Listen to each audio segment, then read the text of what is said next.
എല്ലാവർക്കും നമസ്കാരം. ഇന്ന് ഞാൻ നിങ്ങളെ പരിചയപ്പെടുത്താൻ പോകുന്നത് സഹൃദയ വെൽഫെയർ സർവീസസ് തുറക്കാൻ കുറിച്ച സഹൃദയ സിൽക്ക് കേന്ദ്രയെക്കുറിച്ചാണ്. 30 വർഷങ്ങൾക്ക് മുമ്പാണ് സഹൃദയ സിൽക്ക് കേന്ദ്ര ആരംഭിച്ചത്. എറണാകുളം പോലെ സിറ്റിയിൽ പട്ട് തേടി നടക്കുന്ന നിങ്ങളെ അറിയാത്തൊരു കാര്യമുണ്ട്. നമ്മുടെ നാടിൻ്റെ തൊട്ടടുത്ത് അങ്കമാലി ചെമ്പന്നൂർ എന്ന് പറഞ്ഞ സ്ഥലത്താണ് ഈ സഹൃദയ സിൽക്ക് കേന്ദ്ര പ്രവർത്തിക്കുന്നത്. ഈ സഹൃദയ സിൽക്ക് കേന്ദ്രയുടെ പ്രത്യേകത എന്താണെന്ന് വെച്ചാൽ ശുദ്ധമായ പട്ട് നേരിട്ട് നെയ്യുന്നത് കണ്ട് വാങ്ങിക്കാം എന്നുള്ളതാണ് സഹൃദയ സിൽക്സിൻ്റെ പ്രത്യേകത എന്ന് പറയുന്നത്. അതേപോലെ തന്നെ നിങ്ങൾക്ക് എല്ലാവർക്കും ഡയറക്റ്റ്ലി നമ്മുടെ സഹൃദയ സിൽക്ക് കേന്ദ്രം അങ്കമാലി ചെമ്പന്നൂർ എന്ന് പറഞ്ഞ സ്ഥലത്താണ്. അങ്ങോട്ടാണ് ഞാനിപ്പോൾ യാത്ര തിരിക്കാൻ പോകുന്നത്. അപ്പോൾ നേരെ അവിടുത്തെ വിശേഷങ്ങളിലേക്ക് പോകാം.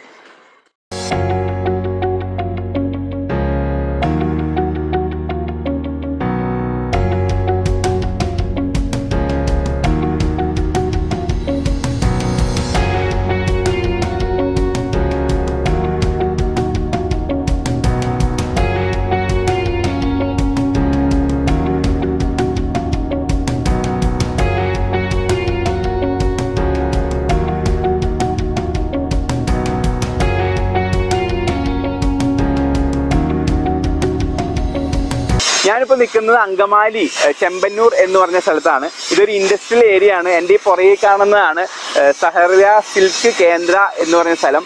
ഇവിടുത്തെ പ്രവർത്തനങ്ങളെക്കുറിച്ച് കൂടുതൽ അറിയാൻ വേണ്ടിയാണ് നമ്മൾ ഇന്ന് ഇങ്ങോട്ട് യാത്ര തിരിച്ചത്. അപ്പോൾ നമുക്ക് നേരെ എൻ്റെ ഉള്ളിലേക്ക് അല്ല. ഇവിടെ നമ്മുടെ ലാലി ചേച്ചി ഇതിൻ്റെ ഇൻചാർജ് ഇവിടെ ഉണ്ട്. ചേച്ചിയോട് നമുക്ക് കാര്യങ്ങൾ വെച്ച് മനസ്സിലാക്കാം.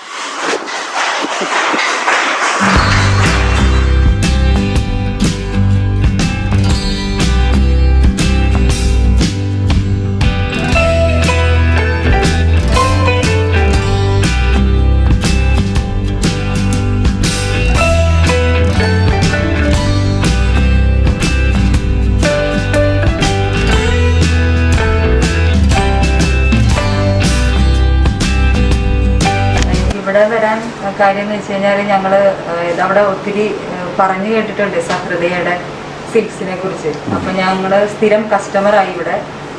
ഞങ്ങൾ യൂസ് ചെയ്തിട്ട് അതിൻ്റെ ക്വാളിറ്റി എന്താ പറയുക, നമ്മൾ വാഷ് ചെയ്ത് കഴിഞ്ഞാലും പിന്നെയും നമുക്ക് യൂസ് ചെയ്യുമ്പോൾ അതൊരു വീണ്ടും ഒരു പുത്തൻ ലുക്കാണ്.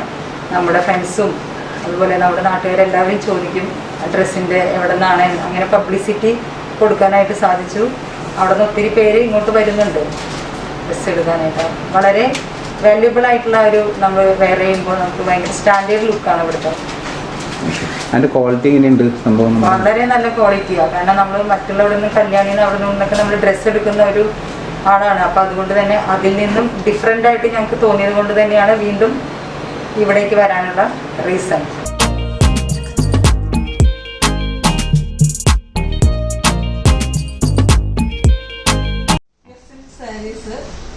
ഫുൾ പ്രോസസ്സ് ഒന്നും തന്നെ പുറത്ത് ചെയ്യുന്നില്ല. എല്ലാം ഇവിടെ തന്നെ ഫുൾ പ്രോസസ്സിങ് ഇവിടെ തന്നെ ചെയ്യുന്ന സാരീസാണ്. നമ്മുടെ സിൽക്കിന്റെ ഫസ്റ്റ് പ്രോസസ് എന്ന് പറയുന്നത് അല്ലെ, നൂല് വന്നതിന് ശേഷം ആദ്യത്തെ പ്രോസസ്സാണ് നമ്മുടെ ഇത്. വൈൻഡിങ് എന്നാണ് ഇതിന് പറയുന്നത്, വൈൻഡിങ്. ഓക്കെ. ഇത് ഇപ്പൊ ഈ സിൽക്ക് വെസ്റ്റിന്റെ സിൽക്കാണ്. നമ്മള് വാർപ്പ് ചെയ്ത് കഴിഞ്ഞാൽ അതിനകത്ത് അടിക്കാൻ വേണ്ടിയിട്ട് ചെയ്യുന്ന നൂല്. ഇതിന് കട്ടി ഉണ്ടാവും, കട്ടിയുള്ള നൂലാണ്. വാർപ്പിനേക്കാളും കട്ടിയുള്ള നൂലിട്ടാണ് നമ്മൾ ചെയ്യുന്നത്. ഇതിനകത്തേക്ക് ഇട്ടിട്ട് വേണം നമ്മൾ ഇതിലേക്ക് ഇട്ടിട്ട് എന്താ ചെയ്യാൻ ചെയ്യുന്നത്? നമ്മൾ അവിടെ ബോബിൻ ഇട്ട് കൊടുത്തിട്ട് ബോബിനിലോട്ട് ഈ നൂല് മാറ്റിയാണ് നമ്മൾ അല്ലെ, സിൽക്ക് മാറ്റിയാണ്.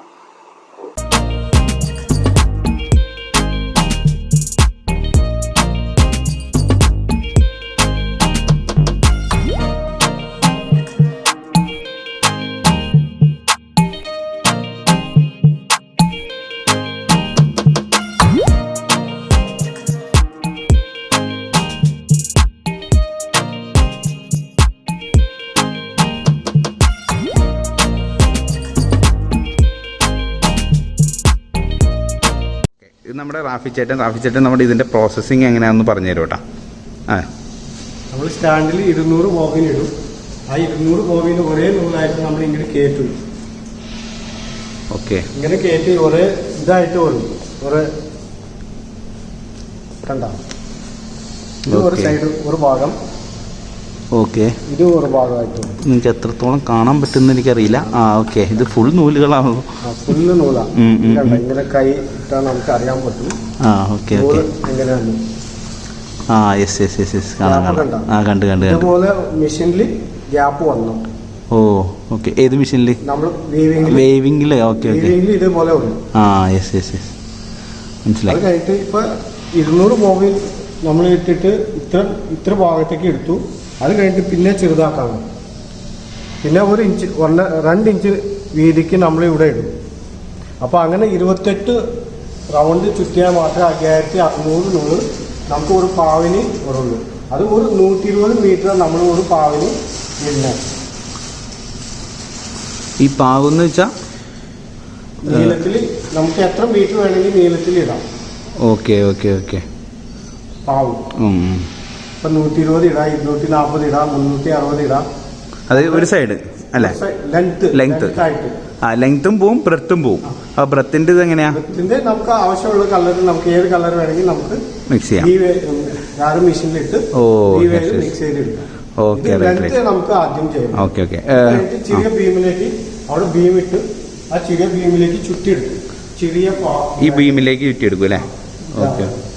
ആ ബീം അതാണ്. ഓക്കെ ഓക്കെ ഓക്കെ, ഞാൻ വിചാരിച്ചു. യെസ്, ഈ ബീം ഇവിടെ വെച്ചതിന് ശേഷം എടുക്കും. ഇതിപ്പോൾ ആ നൂലിൻ്റെ അകത്ത് ചുറ്റിപ്പിടഞ്ഞു പോയി. സത്യം പറഞ്ഞത് ശരിക്കും ഒരു സ്കിൽഡ് വർക്ക് തന്നെ വേണം. കാരണം ഓരോ നൂലും നമ്മൾ ഇതിൻ്റെ അകത്ത് കണ്ടുപിടിക്കണം.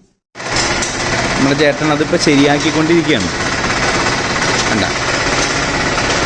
അല്ല ഇത്രയും വലിയ ബോബിനുകളിൽ നിന്നാണ് നമുക്കൊരു സാരി റാഫി ചേട്ടൻ ഉണ്ടാക്കുന്നത്. കണ്ടത് ആ പൊട്ടിയ നൂലാണ് ഈ റാഫി ചേട്ടൻ പിടിച്ചുകൊണ്ട് വരുന്നത്. വേണ്ട, പൊട്ടിയ നൂലിൻ്റെ ഗ്യാപ്പിൽ കൃത്യമായിട്ട് അതിൻ്റെ ഇടയിൽ ഗ്രില്ല് പോകണം. കണ്ട, ഓരോ ഗ്രില്ലിൻ്റെ ഇടയിൽ ഓരോ നൂലാണ് പോണത്. ആ കൃത്യമായിട്ട് അതിൻ്റെ ഉള്ളിൽ കൂടെ വന്ന്. ഇത് എത്ര നൂല് കാണും ചേട്ടത്? 200 നൂലാണ് ഈ പോയേക്കണം അല്ലേ? 200 നൂല് പോയിട്ട് അതിന് ഒരു നൂല് 200 199 നൂല് ഇപ്പേ ഉള്ളൂ. ആ ഒരു നൂലാണ് ഈ വരുന്നത്. ഇത് പൊട്ടുണ്ടോയെന്നാണ് നമ്മളിപ്പോൾ നോക്കണത് ഈ മെഷീനിലൂടെ അല്ലേ? ഇത് കണക്ട് ചെയ്തിട്ട് അല്ലേ ഇതിലേക്ക് ചുറ്റിയെടുക്കുന്നത്. ഇത് എത്ര പ്രാവശ്യം ചുറ്റും? ഇതിൽ എത്ര പ്രാവശ്യം ചുറ്റും?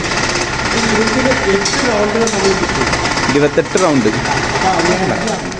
റാഫി ചേട്ടാ, നമ്മുടെ ഈ സംഭവത്തിൻ്റെ അകത്ത് ഇത്രയും 200 നൂലുകളാണ് ഈ ഇരിക്കുന്നത്. ഇതിൻ്റെ അകത്ത് ആ ഒരു നൂല് പൊട്ടുമ്പോൾ ചിലപ്പോൾ കാണുമ്പോൾ ഓക്കെ എനിക്ക് മനസ്സിലാവും ചിലപ്പോൾ. പക്ഷെ എന്നാലും ചേട്ടയ്ക്ക് ഇപ്പോഴും ഗ്യാപ്പ് ഉണ്ടല്ലോ, അതെങ്ങനെ മനസ്സിലാവും? ഇപ്പം നമ്മളിങ്ങനെ കൈ പിടിച്ചിരിക്കും. കൈ പിടിച്ചുകൊണ്ട് നല്ല സ്പീഡിൽ ഓടുന്ന സമയത്ത് നമ്മൾ ഒരു നൂല് ടൈറ്റ് ആയാലും പൊട്ടിയാലും നമുക്ക് കയ്യിൽ ഒരു ഷേക്ക് പോലെ ഒരു ഫീൽ. ഈ ചൂണ്ടയിൽ മീൻ കൊളുത്തുന്ന പോലെ അല്ലേ? ഒരു കുത്തുന്ന പോലെ. അതുപോലെ വരുമ്പോൾ നമ്മൾ പെട്ടെന്ന് മെഷീനും ഓഫാക്കും. Okay okay. ഓഫാക്കിയിട്ട് പിന്നെ തിരിച്ച് ആ നൂല് കറക്റ്റാക്കി പിന്നെ സ്റ്റാർട്ട് ചെയ്യുന്നത്. യെസ് യെസ് യെസ്, മനസ്സിലായി. സംഭവം നല്ലൊരു പ്രോസസ്സിങ് ആട്ടോ. പെട്ടെന്ന് അറിയാൻ. ഇത് ഭയങ്കര ഒരു അറിവാണ്. ഇങ്ങനെ ഇത്രയും ബുദ്ധിമുട്ടിയാണ് ഒരു സാരി നിർമ്മിക്കുന്നതെന്നേ, അല്ലെങ്കിൽ ഒരു ഷീറ്റ് നിർമ്മിക്കുന്നതെന്നേ. ഭയങ്കര ഒരു പ്രോസസ്സിങ് തന്നെ. നമ്മൾ ഇട്ടേക്കുന്ന ഷർട്ട് ആയാലും ഇതേ പൊസിഷനിൽ ചെയ്തേക്കുന്നതാ ആണല്ലേ? തുണി ഓക്കെ ഏട്ടാ. കോട്ടൺ തുണിയായിരിക്കും ഇത്, സിൽക്ക് തുണി. അത്രയ്ക്ക് ഒരു ഇത് വേണം ഇവിടെ നിൽക്കണമെങ്കിൽ. ഇത് പെൺവെൻഡിങ് machine.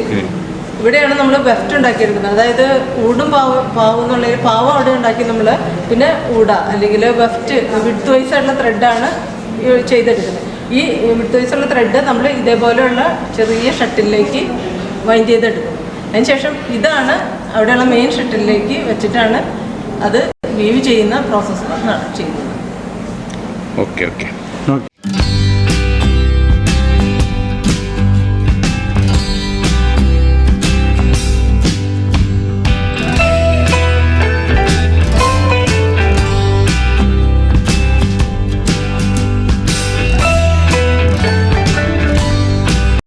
Semi automatic power looms ആണ് നമ്മുടെ സിൽക്ക് നെയ്തെടുക്കുന്ന മെഷീൻ.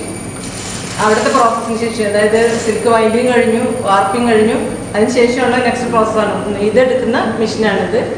അവിടെ നമ്മൾ കണ്ട ആ വാർപ്പിംഗ് പ്രോസസ്സിലൂടെ നാം പറഞ്ഞു ആ ബീമിലേക്ക് നമ്മൾ സിൽക്ക് ചുറ്റിയെടുക്കുന്നു പറഞ്ഞു. ആ ബീമാണ് ഈ സെറ്റ് ചെയ്ത് വെച്ചിരിക്കുന്നത്. Okay okay. അതായത് അവിടെ നിന്ന് നമ്മൾ കളക്ട് ചെയ്ത നൂലാണ് ഈ അടിയിൽ വരുന്നത്. അതെ അതെ. അവിടെ നമ്മൾ ആ വലിയ ബീമിൽ നിന്ന് വീണ്ടും അടുത്ത ചെറിയൊരു ബീമിലേക്ക്, ഇതേപോലെയുള്ള ബീമിലേക്ക് നമ്മൾ റിവൈൻഡ് ചെയ്ത് ആ റിവൈൻഡ് ചെയ്തെടുത്തിട്ട് ആ ബീം തന്നെ ഇവിടെ നമ്മൾ സെറ്റ് ചെയ്യണം. ബീമാണ് ഈ സെറ്റ് ചെയ്തിരിക്കുന്നത്. അത് ഓരോ പ്രാവശ്യം മാറ്റി മാറ്റി സെറ്റ് ചെയ്യും, ഓരോ വർക്ക് കഴിയുമ്പോഴും മാറ്റി സെറ്റ് ചെയ്യും. അതിനുശേഷം ഈ 5600 നൂലും കൈകൊണ്ട്, അതായത് മാനുവലായിട്ട് തൊട്ട് മുമ്പലത്തെ വാർപ്പിലേക്ക് നമ്മൾ ജോയിൻ ചെയ്ത് കൊടുക്കണം. ഈ 5600 നൂലുണ്ടെന്ന് ഞാൻ പറഞ്ഞു. ഈ 5600 നൂലും തൊട്ട് മുമ്പ് അതിന് മുൻപ് കഴിഞ്ഞൊരു വാർപ്പുണ്ടാവും. സത്യം പറഞ്ഞാൽ ഇത് രണ്ട് വാർപ്പിന്റെ ഒരു കണക്ഷനാണ്, ഇന്റർ കണക്ഷനാണ്, ഇന്റർലോക്ക് വരും. അതിന് തൊട്ട് മുമ്പ് കഴിഞ്ഞ വാർപ്പിലേക്ക് ഈ വരുന്ന നൂല് മാനുവലായിട്ട് ജോയിൻ ചെയ്ത് കൊടുക്കും. അതിനുശേഷം ഈ സിൽക്ക് അങ്ങനെ തന്നെ അങ്ങോട്ട് ഉള്ളിലോട്ട് എൻ്റർ ചെയ്യും. ഈ നൂലങ്ങോട്ട് ചെയ്തിട്ട് അതിന് ശേഷമാണ് വീവിംഗ് പ്രോസസ്സ് ഫ്രണ്ടിലാണ്.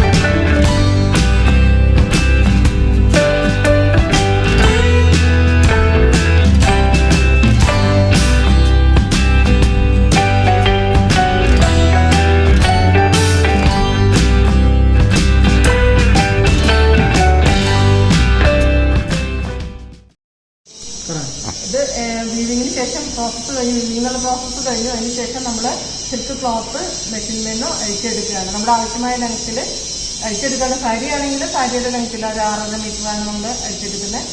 അല്ല എന്നുണ്ടെങ്കിൽ ഫാബ്രിക് ആണെങ്കിൽ റണ്ണിങ് മീറ്ററിൽ നമ്മളിപ്പോൾ സാരിയുടെ ലെങ്ത്തോ അല്ലെങ്കിൽ ചുരിദാറിനോ എടുക്കുകയാണെങ്കിൽ നമ്മുടെ ഒരു ആവശ്യമായ ലെങ്ത്തിൽ ഇത് മുറിച്ചെടുക്കുകയാണ് ചെയ്യുന്നത്.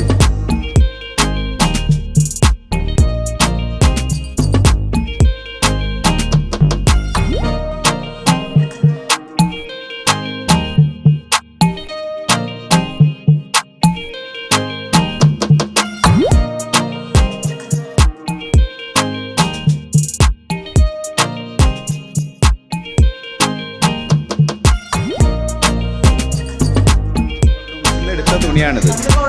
മുറിച്ചെടുക്കുന്നത് കണ്ടു. ആ മുറിച്ചെടുക്കുന്ന സിൽക്ക് അടുത്ത ചെക്കിങ്ങിനായിട്ട് വെച്ചിരിക്കുന്നതാണ്. ഓക്കെ, എന്നിട്ട് നമുക്ക് ഇതിൻ്റെ നിന്ന് നമ്മൾ എന്തെങ്കിലും ഡാമേജ് ഉണ്ടോ എന്നൊക്കെ നമ്മൾ നോക്കും. Okay ma'am.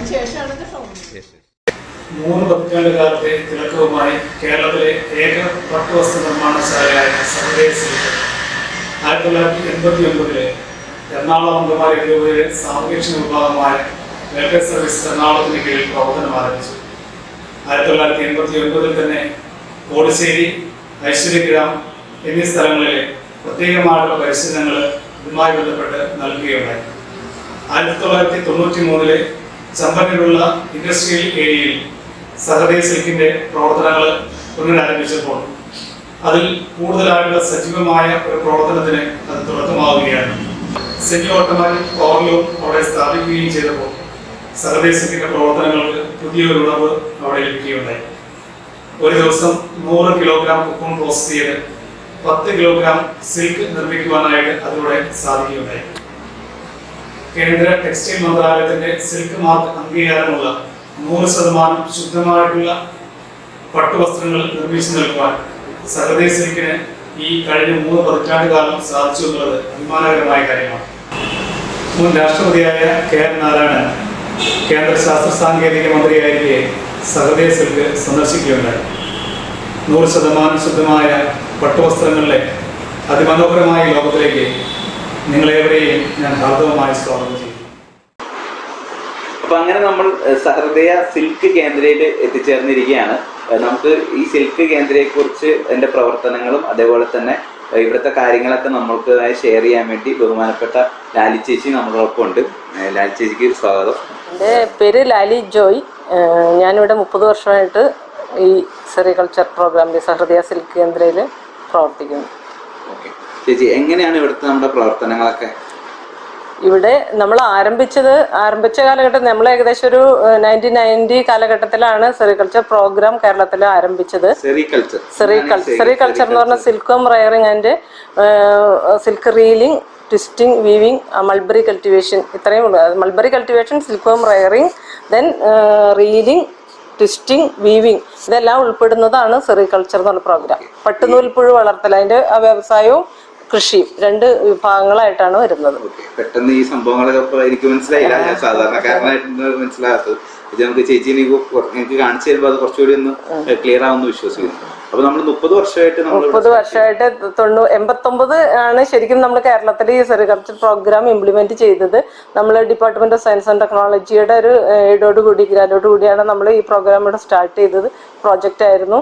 അതിൽ മെയിനായിട്ടും മൾബറി കൾട്ടിവേഷൻ, സിൽക്കം റയറിംഗ്, അതാണ് ആദ്യത്തെ പ്രോജക്റ്റിൽ ഉണ്ടായിരുന്നത്. അതായത് സ്ത്രീകൾക്ക് ഒരു തൊഴിൽ എന്നുള്ള രീതിയിൽ വീടുകളിൽ ഇരുന്ന് ചെയ്യാവുന്ന ഒരു തൊഴിൽ. അപ്പോൾ മൾബറി വീടുകളിൽ കൾട്ടിവേറ്റ് ചെയ്യുന്നു, അതിൻ്റെ ഇലയെടുത്ത് ഈ പട്ടുനൂൽപ്പുഴു വളർത്തുന്നു, അതിനുശേഷം കൊക്കൂൺ ഇങ്ങനത്തുള്ള കൊമേഴ്സ്യൽ സ്ഥാപനങ്ങളിൽ കൊടുക്കുന്നു. അപ്പോൾ ആരംഭത്തിൽ നമ്മൾ അതിനാണ് പ്രോത്സാഹിപ്പിച്ചിരുന്നത്, മൾബറി കൾട്ടിവേഷൻ, സിൽക്കം റയറിംഗ്. അതിന് വേണ്ടിയിട്ടാണ് പ്രോത്സാഹിപ്പിച്ചത്. അതിന് വേണ്ടിയിട്ടാണ്, അതായിരുന്നു നമ്മുടെ മോട്ടോ. കാരണം ഒരു സ്വയം തൊഴിൽ മേഖല എന്നുള്ള രീതിയിലാണ് ചെയ്തത്. അതിനുശേഷം രണ്ടാമത്തെ പ്രോജക്റ്റിലാണ് നമുക്ക്, ആദ്യത്തെ പ്രോജക്റ്റ് കഴിഞ്ഞപ്പോഴത്തേനും കൊക്കൂൺ ഒത്തിരി വന്നു തുടങ്ങി. കാരണം നമ്മൾ ട്രെയിനിങ് കൊടുത്ത് നമുക്കൊരു 3 റെസിഡൻഷ്യൽ ട്രെയിനിങ് സെന്റേഴ്സ് ഉണ്ടായിരുന്നു. അവിടെ നമ്മൾ ഒരു 1500 കർഷകർക്ക് പല ജില്ലകളിലായിട്ട് 5 ജില്ലകളിലായിട്ട് നമ്മൾ കർഷകർക്ക് ട്രെയിനിങ് കൊടുത്തു. അതിനുശേഷം നമ്മളതിൻ്റെ മൾബറിയുടെ സാപ്ലിങ്സും അതുപോലെ തന്നെ ഈ സിൽക്ക്വേമിൻ്റെ സീഡ്ലിങ്സ് ഒക്കെ നമ്മൾ കൊടുത്തു. ആവശ്യമായിട്ടുള്ള ടെക്നിക്കൽ ഗൈഡൻസും ഒക്കെ കൊടുത്ത് കൊക്കൂൺ വരാൻ തുടങ്ങി. അപ്പോൾ നമുക്ക് പൊന്നുരുന്നിയിലുള്ള നമ്മുടെ സെന്ററിൽ നമുക്കൊരു കോട്ടേജ് ബേസിൻ, 5 കോട്ടേജ് ബേസിനും അതുപോലെ 5 ഹാൻഡ്ലൂം യൂണിറ്റും ഉണ്ടായിരുന്നു. പക്ഷെ അതിൽ നമുക്ക് ഇത്രയും കൊക്കൂൺ വന്നു തുടങ്ങിയപ്പോൾ നമുക്ക് അവിടെ ഒന്നും ചെയ്യാൻ പറ്റാത്തൊരവസ്ഥയായി. ഒത്തിരി അധികം കൊക്കൂൺ വന്നു തുടങ്ങി. പറയല് കൂടി കഴിഞ്ഞ് കഴിഞ്ഞപ്പോൾ നമ്മൾ സ്വാഭാവികമായിട്ടും കുറച്ചുകൂടി വലിയൊരു യൂണിറ്റിനെ കുറിച്ച് ചിന്തിച്ചു. അങ്ങനെ ഒരു സെക്കൻഡ് പ്രോജക്റ്റിൽ ഇപ്പോൾ ഇത് ഡെവലപ്മെന്റ് പ്ലോട്ടാണ്, നമുക്ക് ഇൻഡസ്ട്രിയൽ ഡിപ്പാർട്ട്മെന്റിൽ നിന്ന് തരുന്ന പ്ലോട്ടാണ്. ഈ പ്ലോട്ടിൽ നമ്മൾ വലിയൊരു യൂണിറ്റ്, അതായത് ഡെയിലി നമുക്ക് 100-150 കിലോ കൊക്കൂൺ കൺസ്യൂം ചെയ്യാവുന്ന ഒരു യൂണിറ്റ്, ആ സിൽക്ക് ഉപയോഗിച്ച് നമുക്ക് ട്വിസ്റ്റ് ചെയ്ത് വീവ് ചെയ്യാവുന്ന ഒരു യൂണിറ്റ്, അതായിരുന്നു നമ്മുടെ കാഴ്ചപ്പാട്. അങ്ങനെ ഒരു യൂണിറ്റാണ് നമ്മളിവിടെ സ്റ്റാർട്ട് ചെയ്തത്. ആ കാലഘട്ടത്തിൽ നമുക്ക് ഒത്തിരി അധികം കൊക്കൂൺ വന്നിരുന്നു. നമ്മൾ ഈ പ്രോസസ്സ് നമുക്കിവിടെ ഏകദേശം ഒരു 40 പെൺകുട്ടികളോളം വർക്ക് ചെയ്തു. 40 പെൺകുട്ടികളും പിന്നെ അതിൻ്റെ സൂപ്പർവൈസേഴ്സൊക്കെ ജെൻസ് ആയിരുന്നു. അങ്ങനെ നമുക്കൊരു ടോട്ടൽ ഒരു സ്റ്റാഫ് ഒരു 45 പേരോളം നമുക്കിവിടെ വർക്ക് ചെയ്തിരുന്നു. വർഷങ്ങളോളം നമ്മളത് ചെയ്തിരുന്നു. പിന്നീട് ഇവിടുത്തെ കാലാവസ്ഥയുടെ പ്രശ്നങ്ങൾ, കുറേ സാങ്കേതിക പ്രശ്നങ്ങളൊക്കെ ആയിട്ട് കർഷകർ ഓട്ടോമാറ്റിക്കലി മൾബറി ഈ സിൽക്കം റയറിംഗ് എന്നുള്ളത് പതുക്കെ ഡ്രോപ്പ് ചെയ്തു.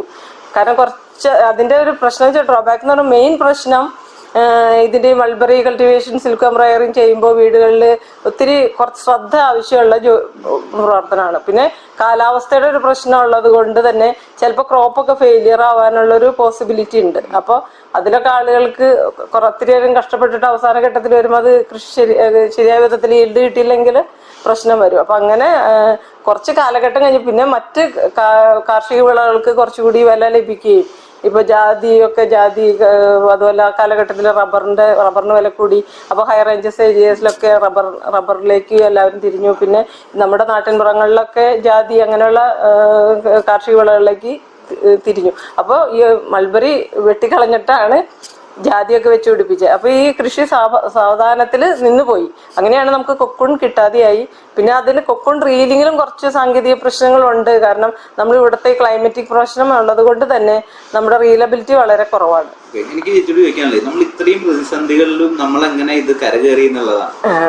നമ്മൾ നിലനിന്നു കേരളത്തിലെ അവസാനിക്കുന്ന ഒരു ലാസ്റ്റ് ഒരു ഇതാണെന്ന് എനിക്ക് തോന്നുന്നല്ലേ. അതെങ്ങനെ നമ്മൾ ഇതിൽ പിടിച്ചു അങ്ങനെ നിലനിന്നു പറഞ്ഞു കഴിഞ്ഞാൽ നമുക്കതൊരു ഭയങ്കര ഡെഡിക്കേഷൻ ആയിരുന്നു. ഇത് നമ്മൾ ആരംഭിച്ചു, എന്തായാലും ഇത് മുന്നോട്ട് കൊണ്ടുപോകണം എന്നുള്ളത് നമ്മുടെ ഒരു ഭയങ്കര ഡെഡിക്കേഷൻ ആയിരുന്നു ആരംഭം മുതൽ. ഇപ്പം ഞാനൊക്കെ അതിൻ്റെ ട്രെയിനിങ് കഴിഞ്ഞ് ഞാൻ അതിൻ്റെ ഡിപ്ലോമ എടുത്തിട്ടുള്ളതാണ്. സെറികൾച്ചറിൻ്റെ ഇപ്പോൾ ഡിഗ്രി കോഴ്സൊക്കെ കഴിഞ്ഞിട്ട് ഞാൻ ഇതിൻ്റെ ഡിപ്ലോമ എടുത്തിട്ടുള്ളതാണ്. സെൻട്രൽ സിൽക്ക് ബോർഡിലാണ്, ബാംഗ്ലൂർ സെൻട്രൽ സിൽക്ക് ബോർഡിലാണ് ഇതിൻ്റെ ഡിപ്ലോമ എടുത്തിട്ടുണ്ട്. അപ്പോൾ ഇതിനെക്കുറിച്ച് പഠിച്ചിട്ടുണ്ട്. നമുക്കിത് പുതിയൊരു കാര്യം ഡിഗ്രി പഠന കാലത്തൊക്കെ നമുക്കിതൊരു ചെറിയ സബ്ജക്റ്റായിട്ട് വന്നിട്ടുണ്ടെങ്കിൽ പോലും ആ ഡിപ്ലോമ നമുക്കതിനോട് കൂടുതൽ കുറച്ചുകൂടി ഒരു ഡെഡിക്കേഷൻ, പിന്നെ ഇതിൽ വന്നു നമുക്ക് ഒരു ഡെഡിക്കേഷൻ തന്നെയാണ്. നമുക്കത് കൂടുതൽ താല്പര്യമുണ്ട്. പിന്നെ മാനേജ്മെന്റിന്റെ തലത്തിൽ നിന്നും ഇതിന് ഒത്തിരി ഇൻട്രസ്റ്റ് ഉണ്ടായിരുന്നു. അപ്പോൾ നമുക്കിത് മുന്നോട്ട് കൊണ്ടുപോകണം. ഒത്തിരി പലരും നമ്മളെ നിരുത്സാഹപ്പെടുത്തിയെങ്കിൽ പോലും ശരിക്കും മുന്നോട്ട് കൊണ്ടുപോയി. അപ്പോൾ കൊക്കോൺ പിന്നീട് അവൈലബിൾ അല്ലാതെ ഇപ്പോൾ നമ്മൾ ഒരു 2000 കാലഘട്ടമായപ്പോഴത്തേനും കൊക്കോൺ കിട്ടാതെയായി. അപ്പോൾ നമ്മൾ കുറച്ച് കാലം നമ്മൾ ബാംഗ്ലൂരിൽ നിന്ന് കൊക്കോൺ ഇവിടെ കൊണ്ടുവന്ന് സിൽക്ക് റീൽ ചെയ്ത് നൂലാക്കി നമ്മൾ പ്രോസസ്സ് ചെയ്തു. അപ്പോഴും നമുക്ക് ട്രാൻസ്പോർട്ടേഷൻ വലിയൊരു പ്രശ്നമാണ്. കാരണം ഇത് ലൈവായിട്ടുള്ള ജീവനുള്ള ഇതാണല്ലോ, കൊക്കോൺ എന്ന് പറയുന്നത് ജീവനുള്ളതാണ്.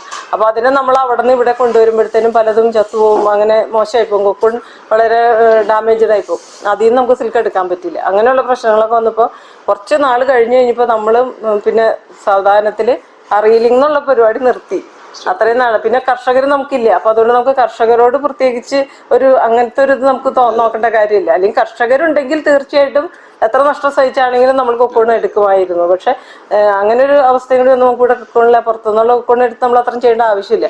പിന്നീട് വന്നു കഴിഞ്ഞപ്പോൾ നമ്മൾ ഈ കൊക്കോൺ നമ്മൾ ബാംഗ്ലൂരിൽ നിന്ന് കർണാടകയിലാണ് ഏറ്റവും ബെറ്റർ ആയിട്ടുള്ള കൊക്കോൺ നമുക്ക് കിട്ടുന്നത്. അപ്പോൾ അതുകൊണ്ട് നമ്മൾ അവിടെ കൊക്കോൺ എടുത്തു, മാർക്കറ്റിൽ നിന്ന് കൊക്കോൺ എടുത്ത് പ്രോസസ്സ് ചെയ്ത് നമുക്ക് ടൈപ്പുള്ള റീലേഴ്സ് ഉണ്ട്. അങ്ങനെ റീലേഴ്സിനെ കൊണ്ട് നമ്മൾ റീൽ ചെയ്യിപ്പിച്ച് ഇപ്പൊ നൂലാക്കിയിട്ടാണ് യാണായിട്ടാണ് ഇവിടേക്ക് വരുന്നത്. അപ്പൊ നമുക്കത് വളരെ വിശ്വസ്തതാപൂർവ്വം നമുക്ക് എടുക്കാവുന്നതാണ്. കാരണം ആ റീലേഴ്സ് നമ്മൾ വർഷങ്ങളായിട്ട് ടൈപ്പ് ഉള്ളവരാണ്.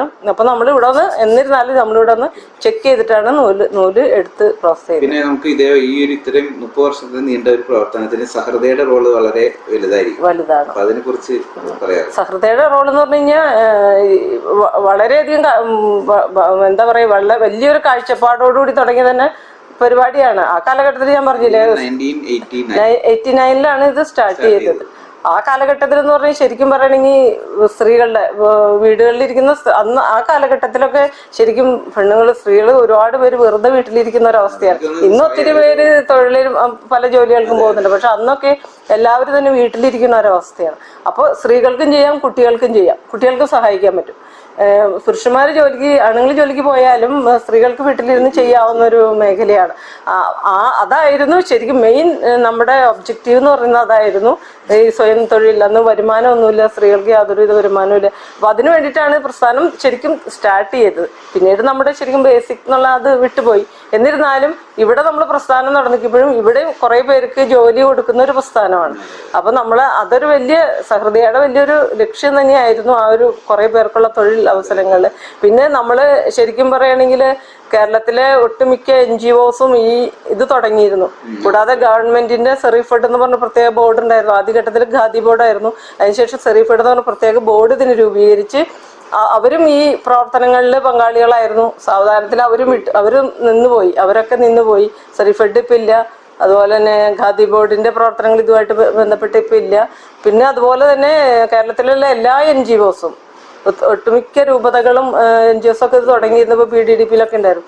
അപ്പോൾ എല്ലാവരും തന്നെ നിന്നുപോയി. നമ്മൾ മാത്രം ആണ് ഇപ്പൊ സത്യം പറയുകയാണെങ്കിൽ കേരളത്തിൽ ഉള്ള ഒരേ ഒരു ഈ സെറികൾച്ചറുമായിട്ട് ബന്ധപ്പെട്ട ഒരു പ്രോഗ്രാം നമ്മളുടെ മാത്രമേ ഉള്ളൂ.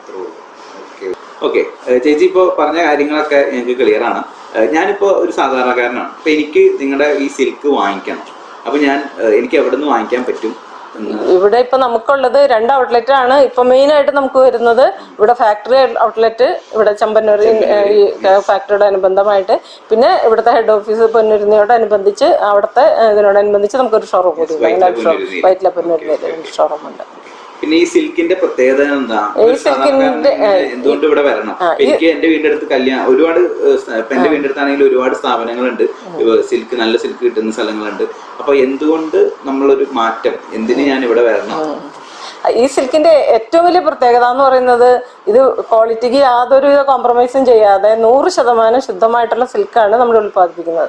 ഇതില് യാതൊരുവിധ മായവും ഉണ്ടാവില്ല. ഇപ്പൊ സാധാരണ ഇതിലിപ്പോ മാർക്കറ്റിൽ അവൈലബിൾ ആയിട്ടുള്ള മിക്കവാറും സിൽക്കുകളില് അതിൽ തന്നെ ഈ ഡ്യൂപ്ലിക്കേഷൻ ഒത്തിരി വരുന്നുണ്ട്.